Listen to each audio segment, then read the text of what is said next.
Hello, everybody. Welcome back to the channel. So glad you are here. If you are really into true crime and like to cut past all the fluff, the sensationalism, you found the right spot, and I am glad you have.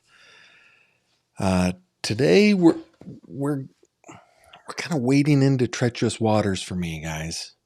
This is a case that a lot of you have asked me to take a look at, and I just haven't been able to do it.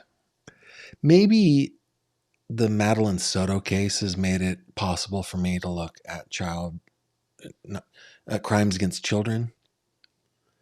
But the JonBenét Ramsey case, I mean, she died in 1996. I was, what happened was JonBenét Ramsey died in the Christmas season of 1996. I was outside of America at that time. I had about 3 weeks before I would return to the United States. And when I did, it was JonBenét Ramsey all over the place, everywhere.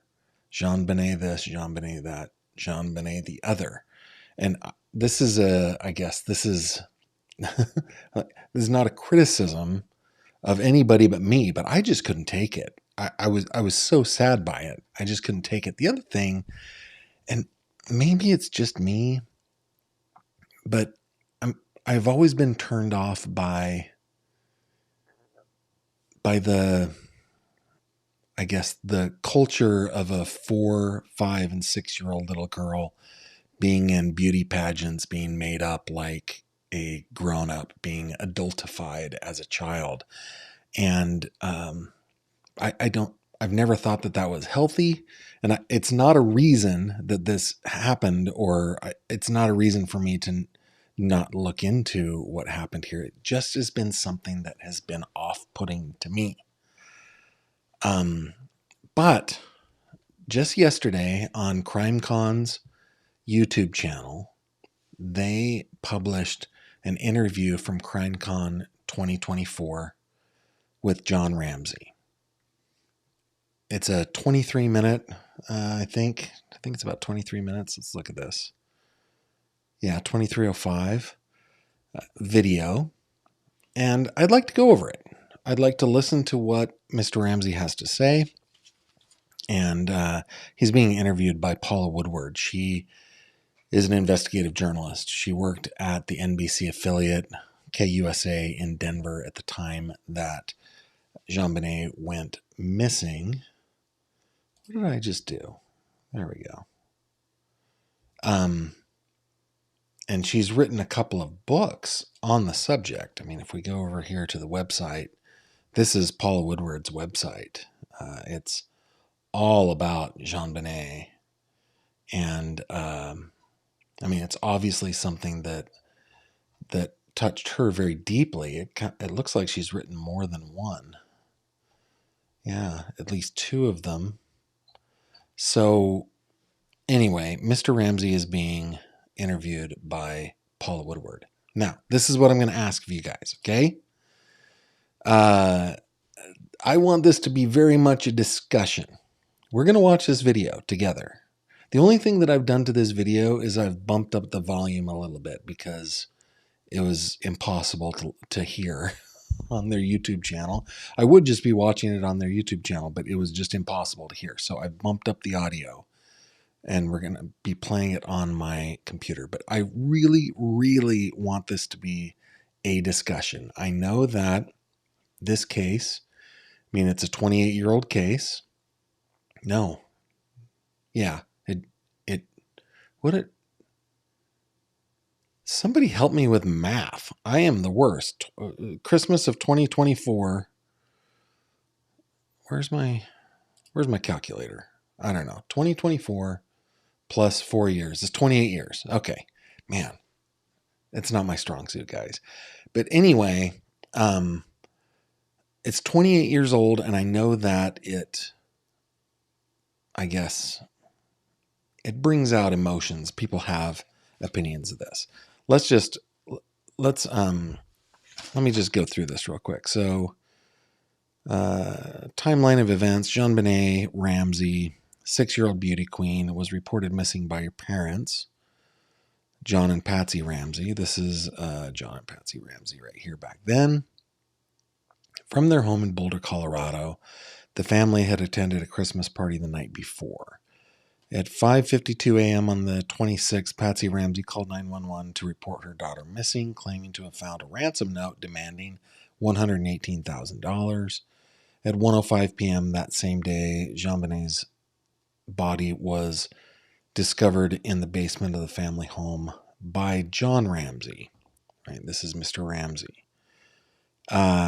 Hours after police had arrived, a 2.5-page ransom note that was handwritten was found on the staircase. The note demanded a specific ransom of about $118,000, which was close to the amount of John Ramsey's bonus that year. Investigators later determined the note was written on paper from a notepad inside the house. JonBenet was found with a garrote around her neck, her wrists loosely bound, and duct tape over her mouth. The cause of death was asphyxia by strangulation and a skull fracture. So this is something that we probably ought to talk to Brian Bennett about. No signs of forced entry into the home. The Boulder Police Department faced criticism for mishandling the investigation, including allowing friends and family to move freely in the house, potentially contaminating the crime scene. There was evidence of SA. It says evidence of SA was inconclusive. Sorry about that. The autopsy revealed pineapple in JonBenét's stomach, though her parents did not recall giving her any. There are two notable theories in this case. One suggests an outsider broke into the house, committed the crime. Evidence cited includes an unidentified boot print and a broken basement window. And the second theory is that the family was involved, and this points to inconsistencies in the family statements and the ransom note. Critics focused on Patsy Ramsey's potential involvement due to handwriting similarities with the ransom note.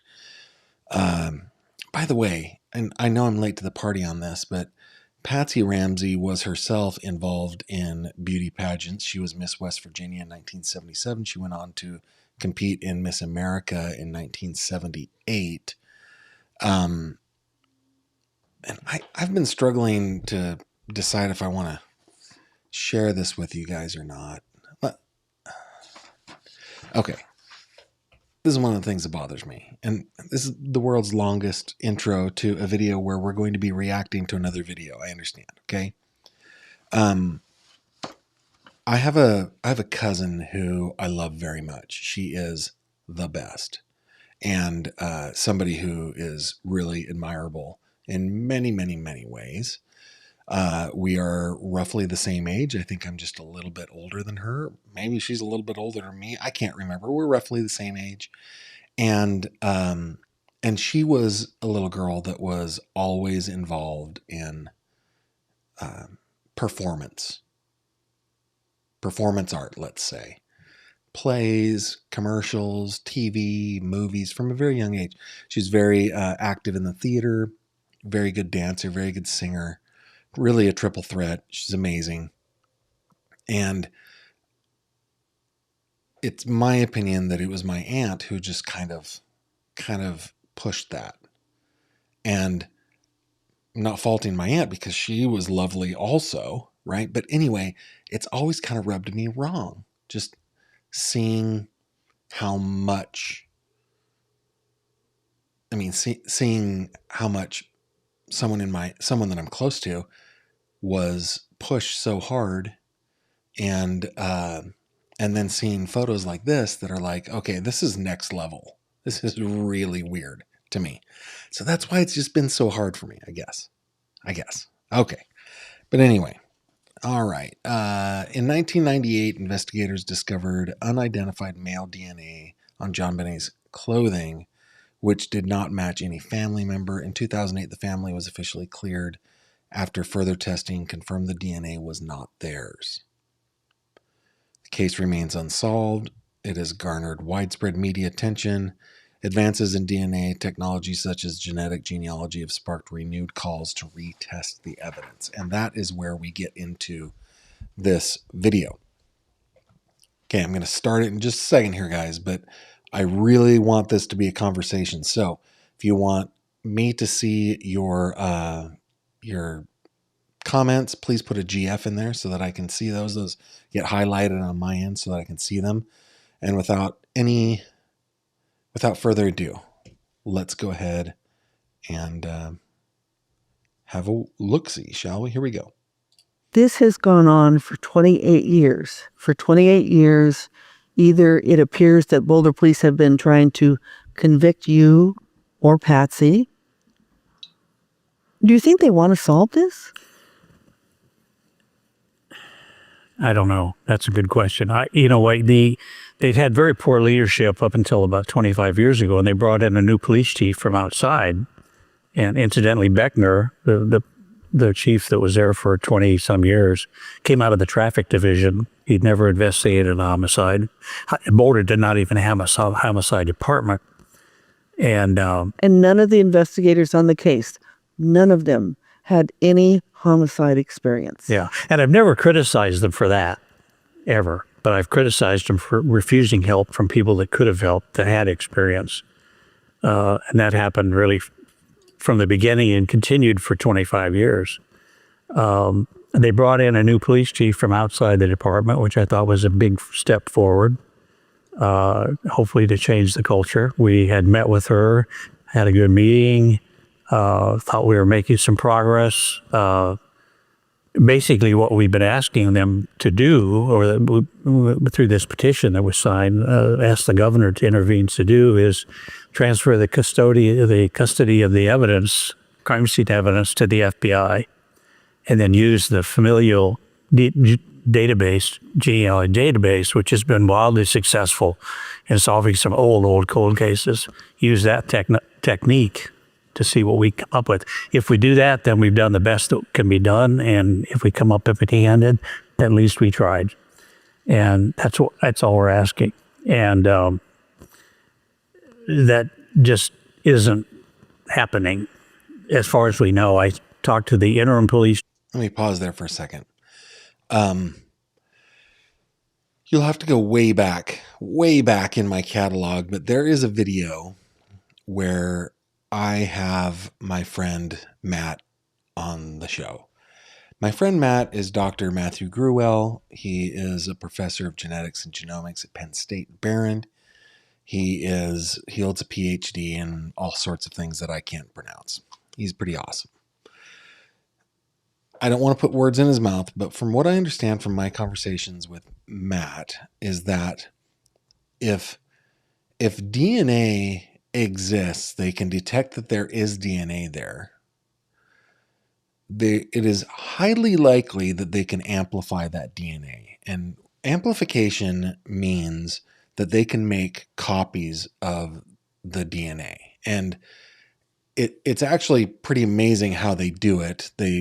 I won't get into the details of how they do it, mostly because I don't understand it very well. I do understand the process, but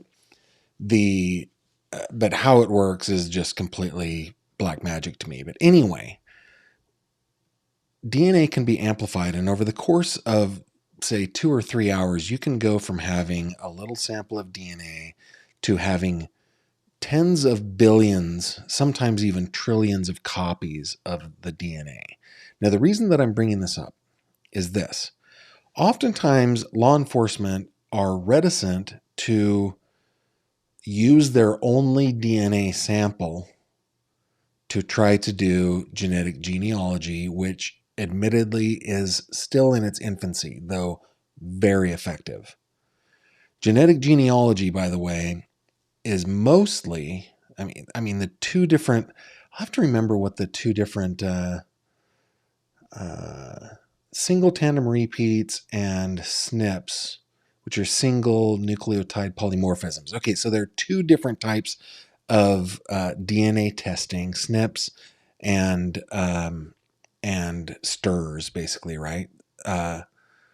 Single tandem repeats and single nucleotide polymorphisms. It's something like that. STIRs and SNPs. Anyway, Those two ways of extracting DNA have been available forever, for a long, long time. What is advancing in the technology is it's really just the growth of the database of people that are voluntarily putting their DNA into basically a public database. What I'm getting at here, though, is that police agencies who have any type of who feel apprehensive about giving up their only DNA lead need to understand that the DNA can be copied thousands, millions, billions, and trillions of time over not much effort. And they then can have a copy of that DNA in their possession while also giving a copy of that DNA to other labs to test. I guess that's what I'm trying to say. Like, I don't understand.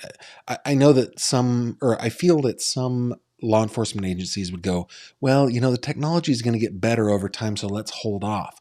But it's not the amplification technology that's getting better. It is the database technology. That's what I'm getting at. Copy and amplify that DNA now. Have it. Send it out to the lab. Get it done.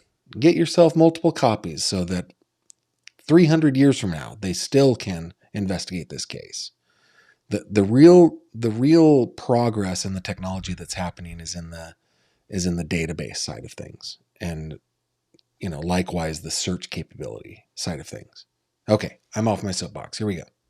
Chief, I don't know, a couple of weeks ago, and said, it's kind of the common greeting when you see a friend is, hey, what's happening? Well, I want to know what's happening. And he said, well, I can't, there's some things happening. I can't tell you what's happening. Okay. And we just don't think DNA technology is there yet to continue trying to get more DNA information. And that's not an acceptable answer. I think technology is there. And it is. So we're really advocating that the technology is there. Whether or not that they're going to be able to get anybody on the genetic genealogy is harder to say. But I mean, honestly, if you go back something like 15 generations, we're all related. And thanks to people like Family Search, and all Ancestry.com, all sorts of other organizations, there are huge genealogy databases. I mean, if you come to my house, you will be able to see charts of my ancestors that, thanks to the genealogical work of people who came before me, my father, my great aunt, a whole bunch of other people, I can go back so many generations. It's not even funny. So the technology is there. It's there. The crime scene evidence be put in the custody of the FBI, and then they can do with it whatever they want. We've got a real screwy system in this country, in that we have 18,000 police jurisdictions. Each one's a little island of authority. And if a bicycle theft happens on that island, it's the police chief's responsibility. If a child murder happens on that island, it's the chief of police responsibility. If he doesn't ask for help, help cannot come in. Help can offer to come in. In our case, it was refused. And that's really a screwy system. And you're hoping to make some changes there, advocate for some changes there where, significant resources could come to bear on this kind of crime, which would have helped us a lot. And I sure would help other families that, we're fortunate in a way in that the loss of our child has become very public and very known, and I'm grateful for that, because I don't want it to go away because it's unsolved, and I don't want the police to just put it in a file cabinet and hope someday somebody will walk in the front door and confess. So the public pressure is very important, and that's really why I've engaged with the media over the years, to keep that pressure on the police. Hey, let me comment on this here for a second, because one of the criticisms that we get here on YouTube is that we're making money off of the pain of family members of victims. I mean, we get that criticism a lot. We meaning, I guess, the true crime community, YouTubers, podcasters, other content creators, right? Even mainstream media content creators, people like Nancy Grace or Vinnie Politan. That is something that that criticism is something we receive all the time. However, for the most part, when I speak to family members of victims of violent crimes, they say exactly what John Ramsey is saying here.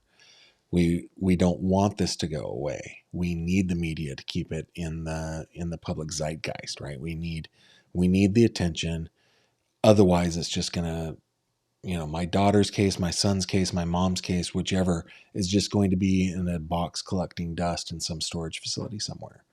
So while it is true that we do make money off of these cases, like what we're doing right now, that is an income for me. It's also very important to these family members. And I would also say that there are a lot of families that don't feel that way, that just want to forget or want to grieve and mourn without the public attention. And for the most part, at least in my experience, people that I deal with, we all are respectful of that side of it too. But yeah, most of them that I've talked to are all like John Ramsey here. They want us to talk about it. But all they have to do is transfer custody of the evidence to the FBI at this point. We'd be happy with that step. And that to date they've not been willing to do that. So very frustrating. Let's update you on, since a lot of you signed that petition, which we're so grateful for. Since 2016, 8 years ago, that's when the DNA focusing on genealogy became widespread and worldwide. That was the introduction of it. Because you all have a background and have studied crime, you're aware, probably not each specific example, none of us are, but how fast the technology has changed. You're aware of the cold cases that have been solved because of the advances in genealogy DNA. Yet since 2016, Boulder Police... Let me pause here for just 1 second. I'm sorry to keep interrupting, guys. That's what you tune in for, let's be honest. Okay. One of the truths, the hard truths about this, is that in order to get DNA amplified and chipped, is what they call it, in order to put it into a database like GEDmatch, it costs somewhere between $4,000 and $6,000. That's what it costs. And that is, at that point, is when the actual genetic genealogy begins.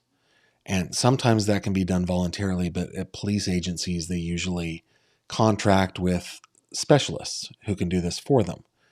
So it is an expensive enterprise. And if you are a police chief of a small place and you have, 20 cold cases, each of which have DNA in them, you may not have the budget to do it.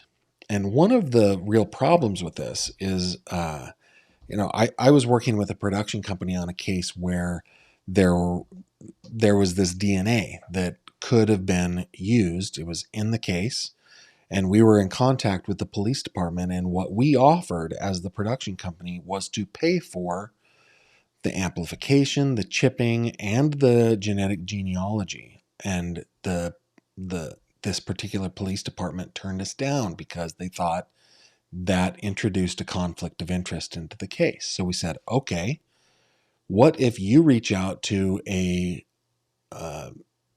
university or some lab that does this, that is funded by grants, and we will give a grant to their fund. Nope, not good enough. They're doing that in order to protect their case. That's what they're doing. So I guess that is kind of a devil's advocate point of view there. The technology is there. It's still very expensive, especially for small places. Have a minuscule amount of DNA, and they have refused to turn it over to a competent lab. And again, they're saying it because technologically it's not there. Well, what do the best labs say? The best labs say, you got that little bit of DNA, do it. We don't necessarily need to destroy it, but do it. Let's move forward. I've always felt that the only way you can solve Jean Marais' case is through genealogy DNA. But that hasn't happened. The FBI has joined in with Boulder Police, but they have no authority. Thank gosh they're there, but they have no authority. In Colorado, state law dictates that Boulder Police can ask someone to help, but they don't have to turn over the DNA. They don't have to turn over case files. They don't have to turn over crime scene evidence. As far as we've been able to determine, because Boulder Police won't tell us, the case... It's typically chief of detectives, the captain, the chief of police that makes that decision, Emily. Files have been turned over to the FBI, but how good are the case files? How good was the police force? Not very good, the investigators, from what we've been able to determine.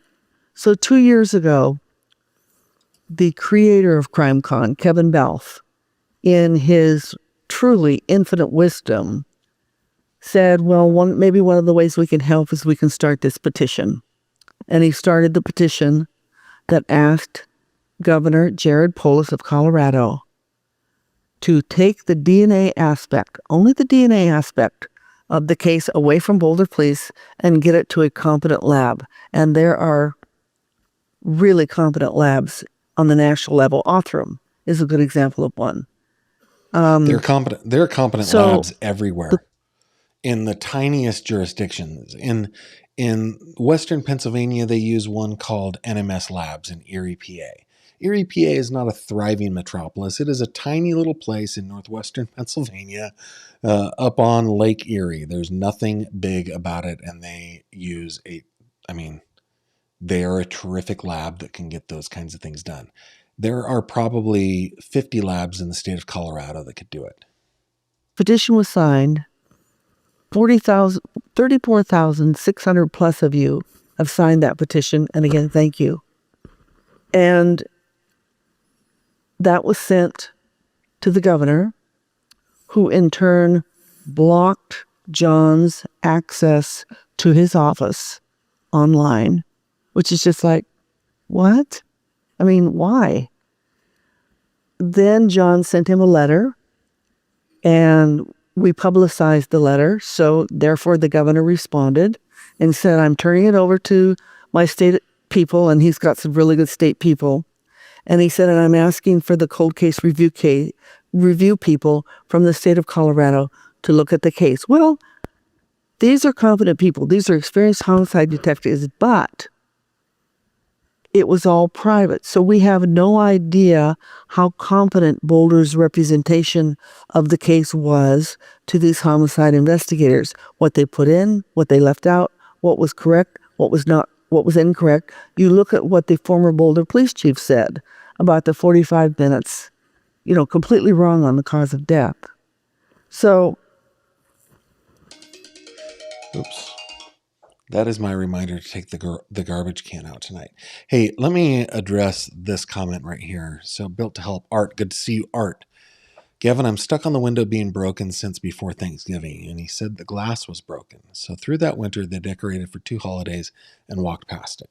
Okay, so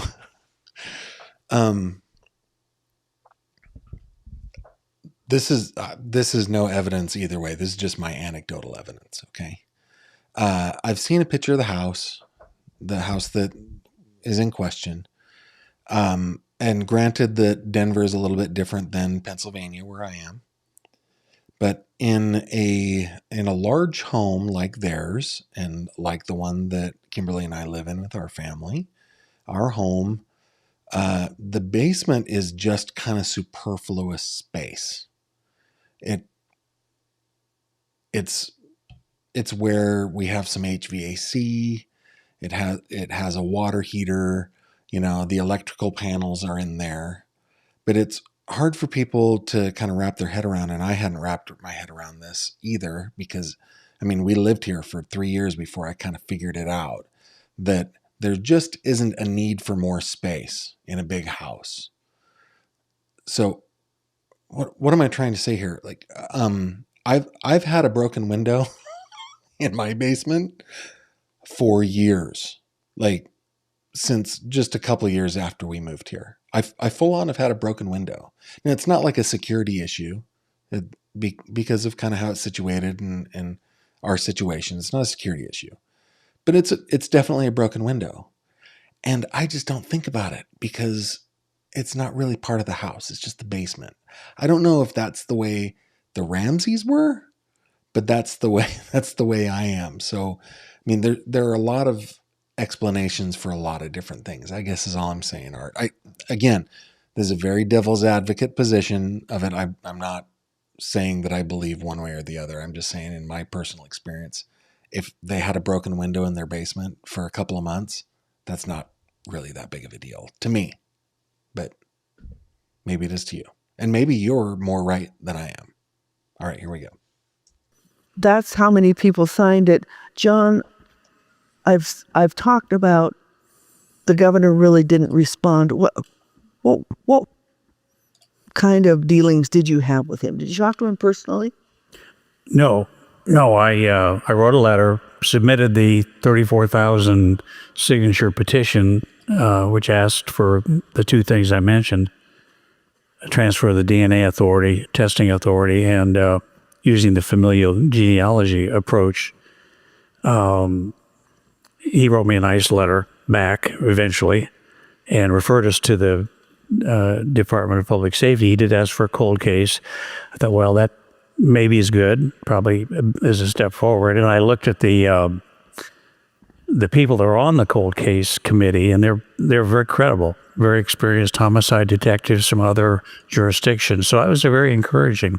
I offered to meet with them if they wanted, but I never heard directly what their recommendations were. What the police told us was there were 25 or so recommendations that they made that we should do. We're in the process of prioritizing them, and I did hear through the grapevine that the cold case committee recommended more testing, which was encouraging. So that was a step forward for sure. And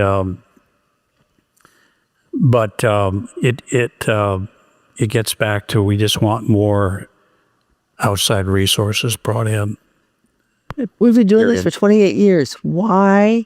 It seems like a simple request. Take the DNA aspect away from Boulder Police, who are not doing anything with it. They refuse to turn it over to a competent lab because they say the technology is not there. And yet I know a lot of you know, probably in reading about these labs that specialize in DNA genealogy, that the labs are saying, turn it over. We can do so much with this. And what's your when I talked with Matt, Dr. Gruwell, my buddy, he talks about how, they've been able to amplify the DNA of woolly mammoths from 10, 12,000 years ago. Now, the key is that it be in the right condition, right? Kept in a cool, dry place. If it gets warm and wet, it's not so good for DNA.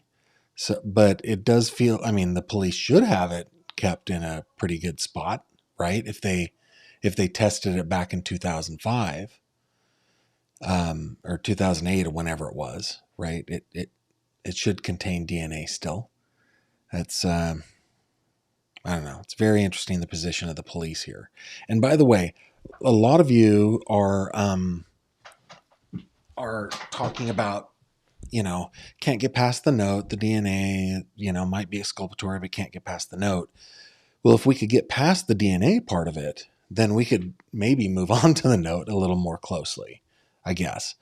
The behavior of John Ramsey, to me, is not indicative of a person who, one, is guilty of a crime, or two, has knowledge of the crime. Remember, this is a successful person. This is somebody who I'm positive that in his business career, he probably had to engage at some point a lawyer. I think that his experience would kind of tell him if he were guilty or if he knew somebody in his family was guilty, the first thing that he would be told by his lawyers is just shut up, stop talking, don't talk about this. That's what he would be counseled to do. And as somebody who has achieved success in business, he would follow that advice, but we're 28 years later and he's not shutting up. So to me, that's indicative of somebody who, one, like I said, is not guilty, and two, has no knowledge of anybody else who is. Reaction to, I've never been able to figure it out. I don't know if you have. Why won't he help? Why is anything that has the word Ramsey in it automatically precluded? Yeah, it's difficult to understand that. I met with the new police chief at the time she was new, a couple of years ago. I said, look, I've been very critical of the police, not because of inexperience, but because you've refused help from the outside. And I said, in a way, that's not fair to you, new police chief, because you didn't create this mess, but you certainly could solve it. And so I felt bad continuing to criticize. Being a cop is a hard job. I couldn't do it. I would not have the skill set or the mentality to do it. So I appreciate that. But I've not seen the evidence that things are moving forward. So I've got to keep beating on them. I looked at this Moscow, Idaho case when it happened. This 3 students that were murdered tragically. The first thing I looked at was, how big is Moscow, Idaho? 30,000 people. I thought, oh boy, this could be a problem, because they probably don't have a homicide department. They probably don't have anybody that's experienced investigating homicide.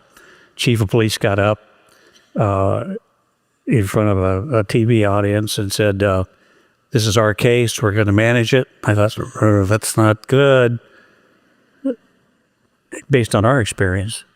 He brought in everybody he could get his hands on. He had 40 FBI agents on site. He had the state police.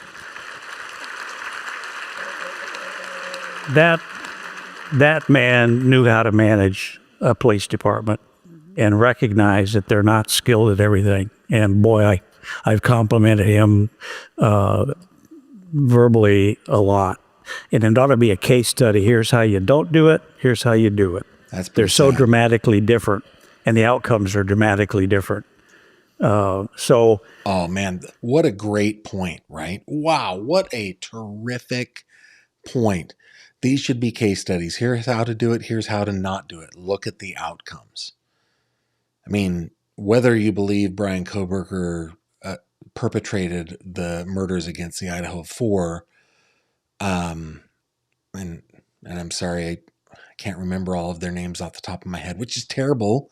It's terrible.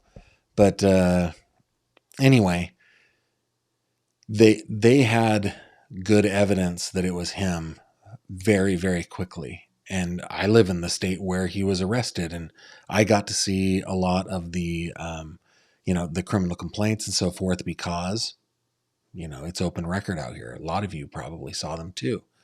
It's a very different outcome than somebody who basically peed a circle around the Ramsey house and let anybody else in.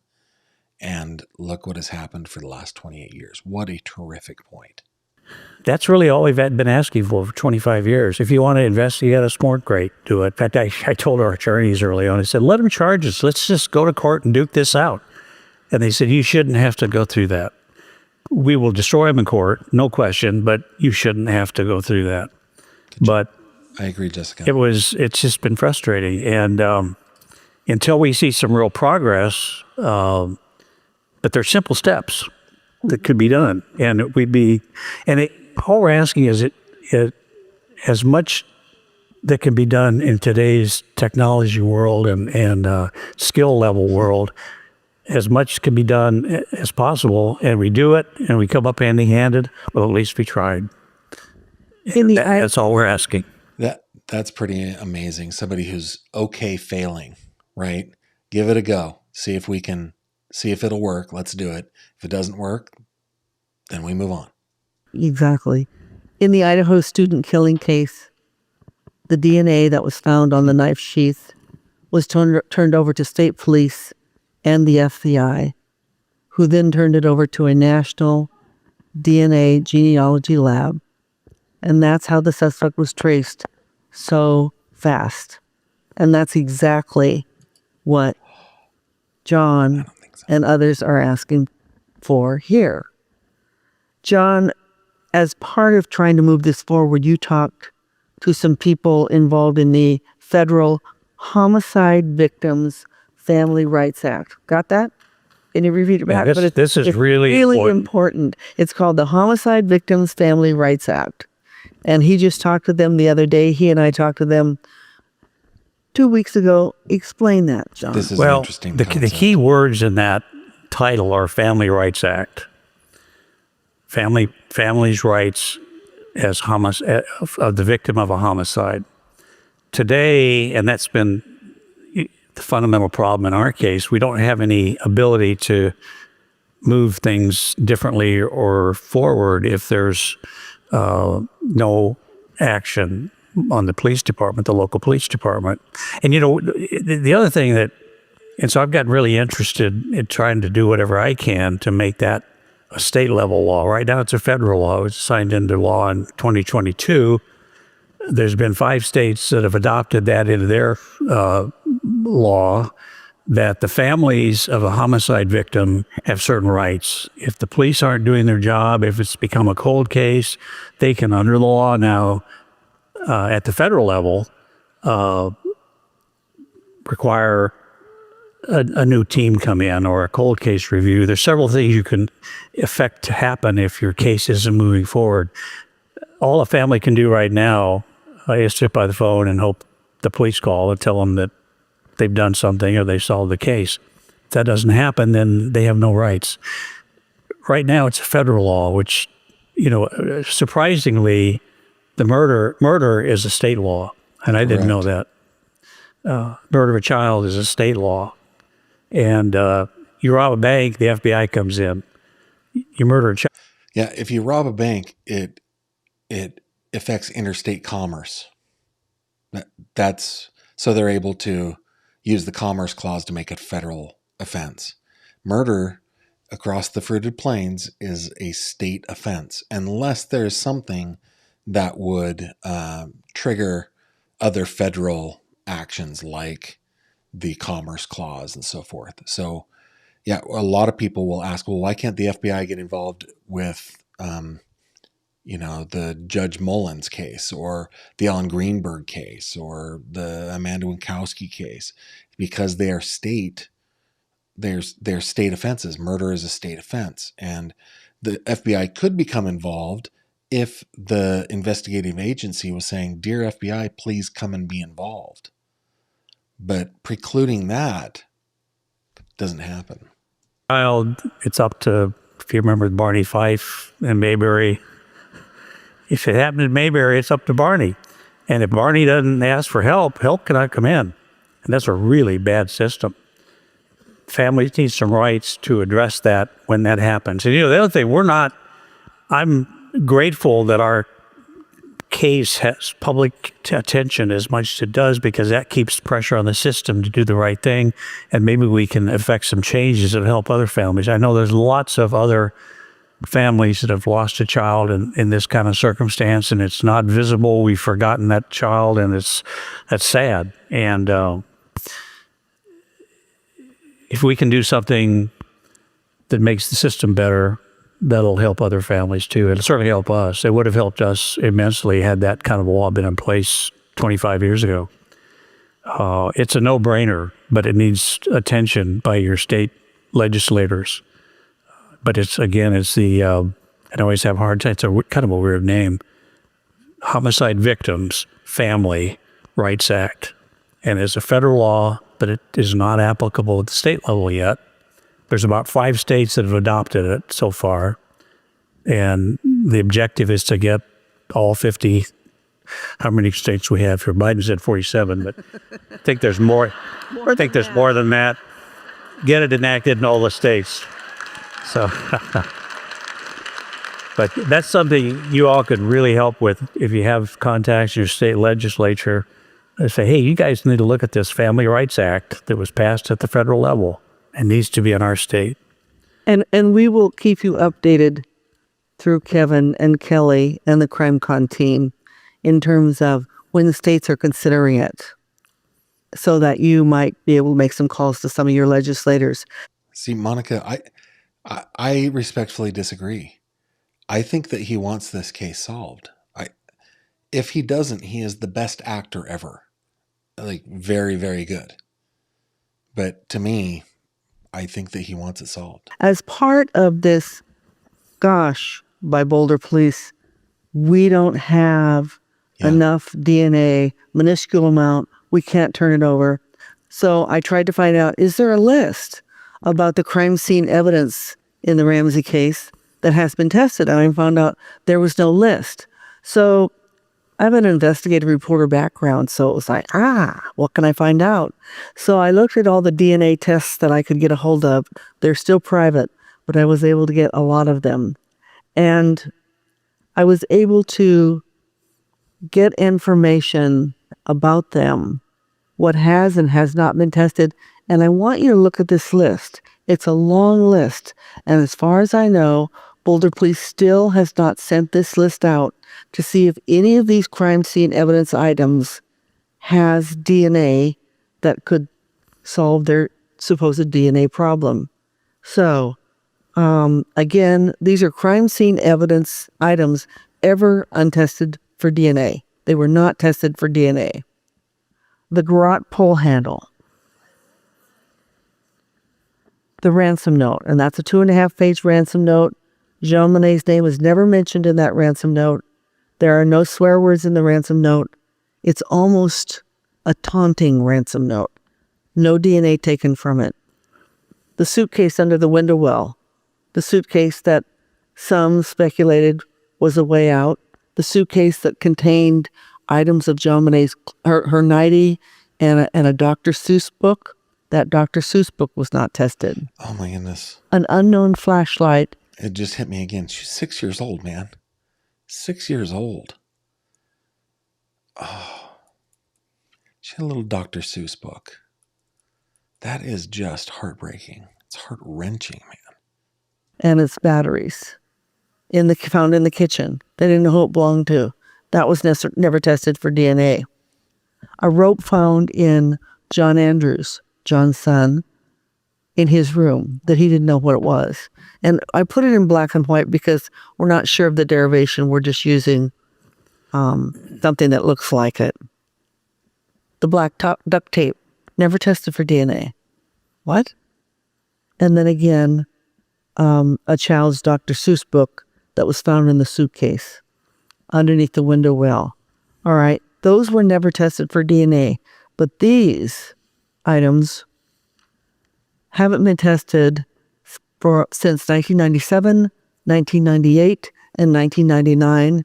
They were not tested for touch DNA in 2008.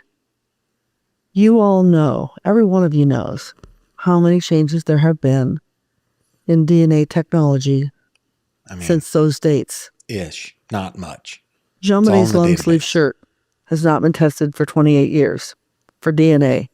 The ligature on the neck hasn't been tested for DNA for 28 years. The ligature on her wrists. What a little sweet angel girl, isn't she? The broken paintbrush that was used to fashion the garrote. Her underwear, not tested for DNA. The interior of the body bag. I'll say it again, I'm sorry, John. Her fingernail fragrance, not tested for 28 years. And that's where they got some of the original DNA. But 28 years ago compared to now, how much more might there be? And then the vaginal, rectal, and thigh swabs haven't been tested for 28 years. Those have... These are crime scene items tested for touch DNA in 2008, but not retested for 16 years. And again, I know that you're getting an idea of, wow. Yeah, why weren't I was they about tested? to say wow. And then why don't you test him now? Because the list that I then gave to John that he utilized in his letter to the governor sent to Boulder Police. As far as we know, they have sent none of these crime scene evidence items out for testing to see if there's DNA on them. And to me, it's astounding and appalling. Come on, let's get this solved. What is the hang up? Her long john pants, which were found to have DNA in the waistband for touch DNA, and her nightgown. So there's a list of all the crime scene evidence items that have not been tested for DNA that should be tested for DNA. You might find more DNA, but you still have that minuscule amount that can be tested today. Yeah. And that conclusion minuscule amount reached. could be turned into a huge amount. That's the thing. That's the thing that just kills me. Oh, that just really sunk in. That last picture of her on her dad's lap, that sunk in for me, man. It's just a little girl. It's just a little girl. All right, let's see what else you guys are saying here. Let's see. Authorities in Colorado are like the Scooby-Doo gang. And I think the Scooby-Doo gang would have had this solved. Karen M. Gavin, is this case like the one where the parents have been fighting for years to get the police to take another look at the autopsy and they refuse, using all kinds of excuses? The father keeps asking. Yes, it's exactly like that. Sun-eyed girl, I visited Boulder once, and the first thing I did was drive by JonBenét's house. Let's see. It's going to bother me now. Maybe Gavin should set an alarm to fix his window. I was just down there. Yesterday, and I was like, yeah, it would be warmer in the basement if that was fixed. But then again, it's not really cold down here, so. You know the worst part of it? Okay, guys, listen, I'll fix the window. We have the glass. We have it. I just need to cut it and put it in, use the putty. Anyway, that is funny. Are they afraid of a lawsuit? I don't think so. I don't think they are. What else have we got? Couple. Gavin, I'm late. It says Nick the Booksmith. Trying to catch up. Isn't the DNA they're talking about a mixed sample and not from blood or semen, in which case they'd need to separate them and hope they're complete enough to test? So this might be a question for Matt. Maybe I'll call Matt and we'll have a DNA expert on. Yeah.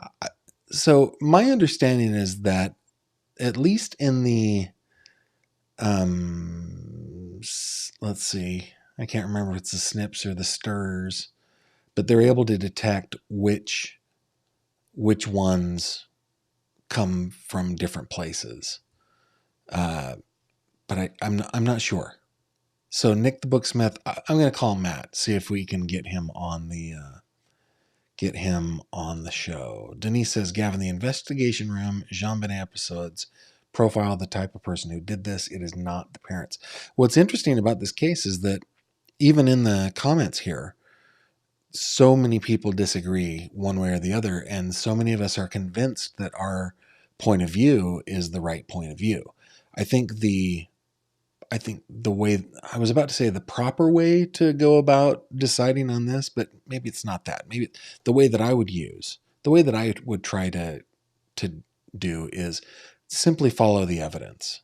Just follow the evidence. And we will come to the perpetrator on this. So I think people like John Ramsey, who we just watched that interview of him, and people like the Greenbergs. Oh my goodness, the Greenbergs. Let's bring up the Greenbergs, right? People like Josh and Sandy, they're not worried about who done it. They're worried about what is the next step to get to who done it. And I think that's probably the right way to go. Though I mean, I'm really kind of splitting hairs here, Denise, but you know what I mean. Great comment. Thank you. Kim Shaughnessy, Gavin, are they still accusing the family? I don't think anybody officially has accused the family since 2008, though a lot of people, even people watching this right now, still believe the family is involved. Yeah. Let's see. Victims need to have more rights, says Karen M., than the people who kill or hurt them. Our justice system needs to have some major updates. Were you guys here when I had Allison Diker on talking about her mom, Lenine Rogers? She's fighting for a law in Pennsylvania that would give families of missing persons access to the police file to see if they can review it and find any holes that they might be able to fill. It does sound like each state does need to adopt some sort of version of the federal law that John Ramsey talked about, right? The Homicide Victims Families Rights Act, I think is what he called it. So yeah, I agree. Thank you very much. Let's see. Demon Hugger. Have you guys been hugging demons lately? Like, I'm not casting shade. I'm not giving you any judgment. Maybe hugging demons isn't a good idea. Then again, there might be some demons out there that could use a hug. Anyway, Demon Hugger. Probably my favorite handle on all of YouTube. Gavin, murder becomes federal if the body is moved across state lines or more bodies appear connected that are outside of the originating state. Yeah, I think that you have brought up a couple of instances, examples where that could happen. I was thinking about what is the name of the serial killer? Oh, I'm blanking on his name right now. I just did a video on serial killers. He's the most prolific serial killer in American history. Why am I blanking on his name? America, most prolific serial killer. Samuel Little. I was stuck on the name Simon, right? So Samuel Little, he would pick his victims up in one state, drive them across state lines, and dispose of their bodies. And that definitely became federal at that point. Good call, Demon Hugger. Keep hugging those demons. Anything else out? Oh, yeah, there's lots of comments here. Give me a second. Gavin, neighbor reported hearing a metallic bang the night before JonBenét was found. By the way, am I just trying to be fancy by saying JonBenét when it should just be JonBenét? JonBenét. And outside the window where the suitcase was found, there's a metal gate that keeps leaves from piling up. So either somebody was trying to break in or someone was trying to break out. Yeah, there's a lot of weird things in this. Okay, Susan Mayer Lebrun says, or Lebrun, Gavin, if John Ramsey sincerely wanted to find the killer, he could have had JonBenét's body exhumed. John Ramsey lies a lot with his ever-changing details of that morning. He suffers from Duper's Delight if you follow. I don't follow Duper's Delight, but I think that I understand what you're saying. I would just respectfully say that at least in the 3 or 4 interviews that I have seen, I have not watched the documentary series. I probably should do that. But in the 3 or 4 interviews that I've seen with him, and there was one that I saw where he had one of his sons with him as well, kind of promoting the doc series, he doesn't come across as somebody who is trying to hide the truth. But I mean, I'm no profiler. I'm just a guy with a YouTube channel in Western Pennsylvania. So what do I know? Kim says, Gavin, it's possible Boulder mishandled the DNA and it is not there. Oh, that would be a tragedy. But it's possible. I mean, the very first case that I ever looked at when I started YouTube with my buddy Rick Tracewell back on the Solve Crimes with Rick and Gavin days was Judy Hockery. And that was one where in the papers it reported like copious amounts of DNA, and yet nobody could find the DNA. So in the 50 years that passed, it somehow went missing. Let's see. What does it say? Gavin, I can be there tomorrow, short hour from Jersey. I'll wear my pin. What, to fix my window? Is that what you're talking about? That's funny. Marianne says, Gavin, I just pray to God that John Ramsey finds out who the guilty one is before he passes away. I think that he's hoping that too. But I also think that he is pretty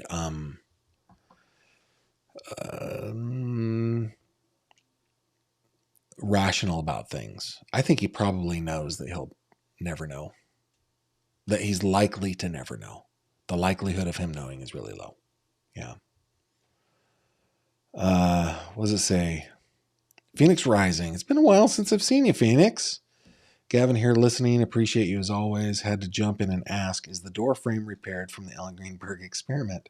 It is not, because I love that broken door frame. That is a badge of honor that my office will wear for quite some time. Maybe if we sell the house, or I don't know, rent the house out or something, I will repair it then. But for now, I like looking at the reminder that I broke that door frame. I don't mind it at all. Let's see. Ann Schultz. Gavin, seeing John Ramsey on another show, he explained that after Patsy survived ovarian cancer, the patients were something that the pageants were something she did to spend time with her daughter. Yeah. I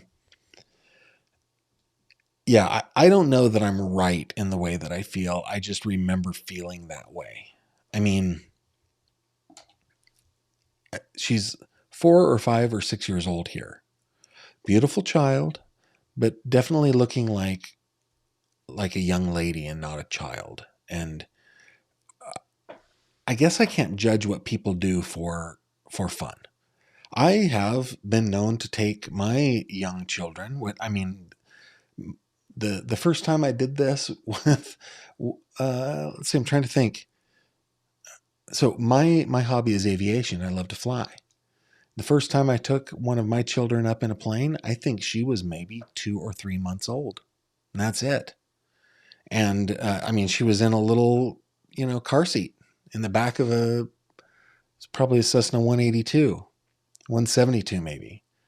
So that's doing something dangerous with your children, right? People could easily twist that into being that Gavin is not a good father because he would put his children in jeopardy by flying them, and this is a hobby that is way more dangerous than blah, blah, blah, blah, blah, blah, blah. So I get it, right?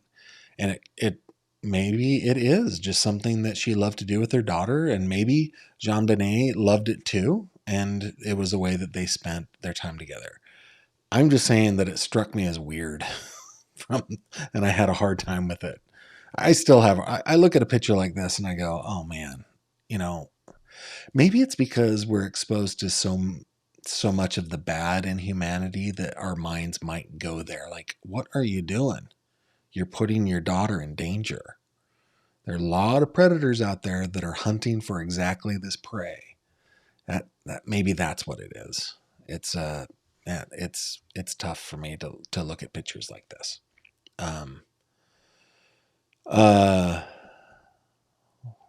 Oh my goodness, you guys were talking trash about me. One man's trash and Tiff Knox talking trash about me. That's cool. That's cool. I agree. Does John Ramsey still have money? If so, can he pay for the genetic genealogy? I think that he probably does. And I think that he would be happy to do it. But for reasons that I explained earlier, I doubt that they would take him up on that.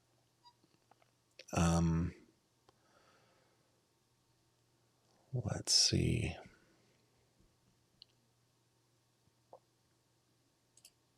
Burke will be the next target after John passes. If the case isn't resolved and John passes, Burke will carry the burden next. What do you think of the fact that there were no footprints in the snow the morning of the crime, or that the knot in the, is it pronounced garrote? I've always said garrote, was a Boy Scout knot? What particular knot was it? Because Boy Scout knots are just knots of of other industries. I don't know. I don't really have a comment on that. This is a case that I've had a hard time following because it just breaks my heart so much, and it disturbs me that I'm looking at a 4 or 5, 6-year-old girl made up the way she is, and I'm sorry that that's who I am in this case. It's really hard for me. Widespread Panic says, Gavin, when you get a chance, you might want to check out Laura Lodge's video series on this case. They're not finished with it yet, but it's a very deep dive. Very good. Oh, thank you for that. Laura Lodge. Pen, start working.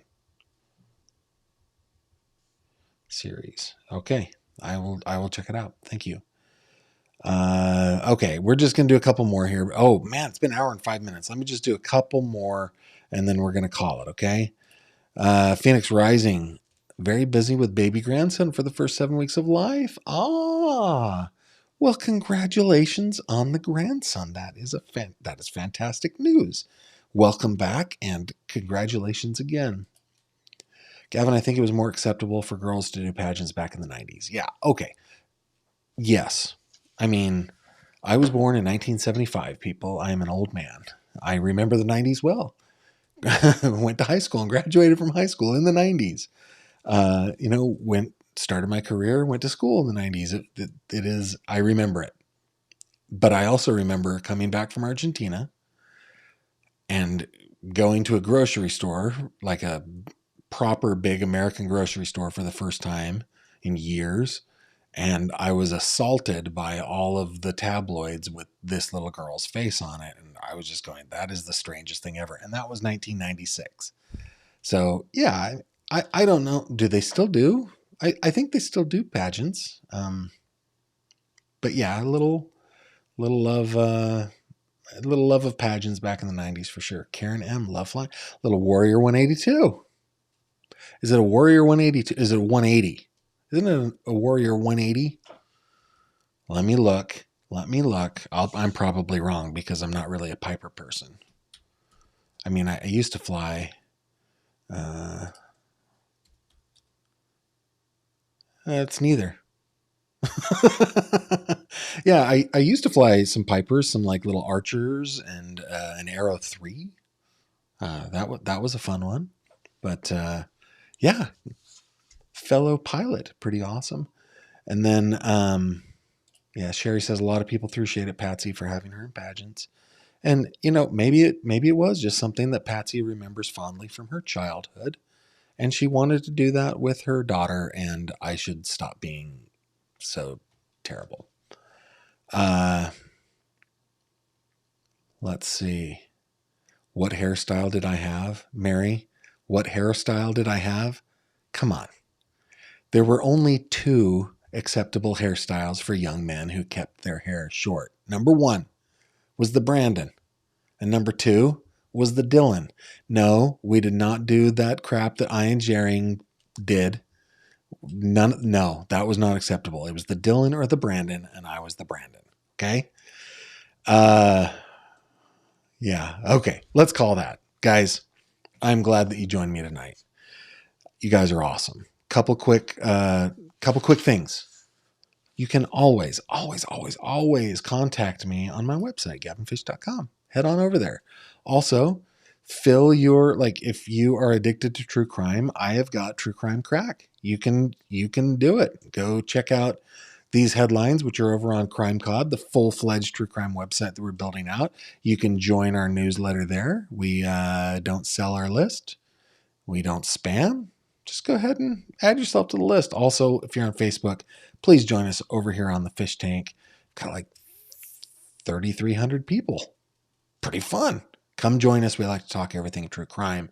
And I think that's about it. We will be back tomorrow at 7:30. Guys, I'm having a week at work, man. I am just having a week. So I'm not sure exactly what we'll be talking about tomorrow yet.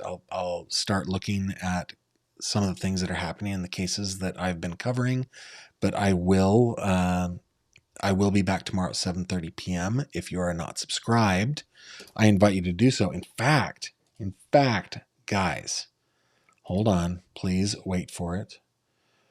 Let me see if this is going to work here.